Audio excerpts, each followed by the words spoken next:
Here to talk to us about his migration experiences from England to Australia is Brian Daly. First of all, where did you migrate from and how old were you? I originally came to Australia in 1987 on a 12-month working visa where I was earning money to travel around Australia. I met Eve in 1988, we got married and went back to the UK. Then we migrated permanently in 1990. So I'm originally from London and moved to Sydney. Tell us about a working visa and what are its requirements. Okay, from the UK and I think from Ireland at the time, you could come to Australia and you could work a portion of the time, maybe 4 or 5, 6 months, in order that you could bring some money into Australia. You had to have $5,000 and then you could earn more money to supplement your stay in the country. So it's a way of getting young people into Australia, bringing some money with them, but also encouraging them to stay for 12 months. At the end of the 12 months though, you do have to leave Australia. Did you have any issues applying for Australian citizenship?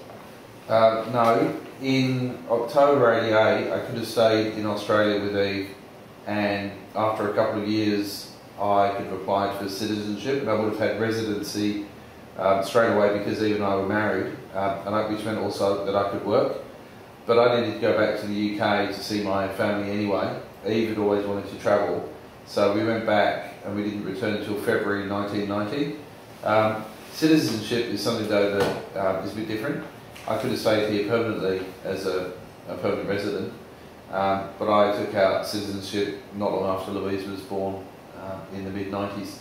Where did you go to apply for your Australian citizenship?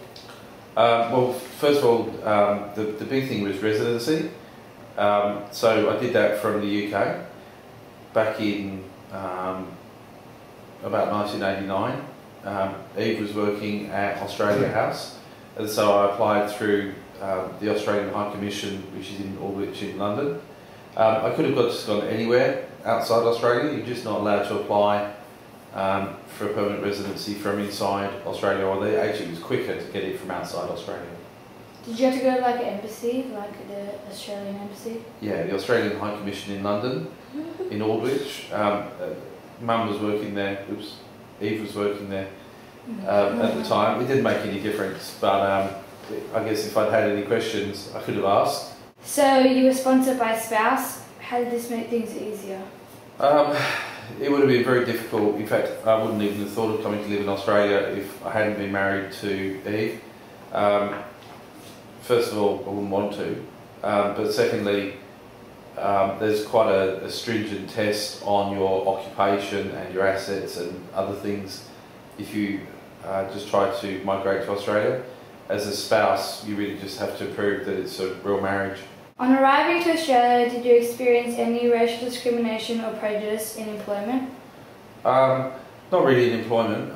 There is some discrimination, I think, where the rivalry between Australia and Britain, and also the fact that Australia used to be a penal colony for Britain, there is a lot of resentment among some Australians, relatively few, of British people. And there's lots of name calling and silly things that no one really worries about. It's fine, it's not too bad, but it is real.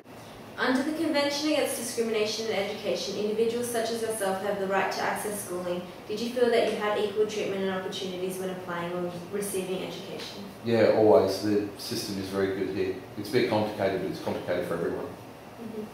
Did you know that if you suffered discrimination, you could go to the Australian Human Rights Commission?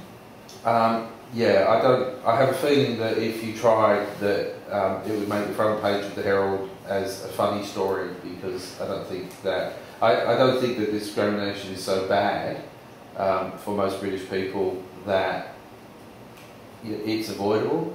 It is real, and it can be difficult and painful at times, but I don't think it's something that could be taken very seriously. And besides, there are more advantages to, I guess, being from Britain than there are disadvantages. For everybody who is a bit silly or horrible, there's 100 people who are great. Thank you.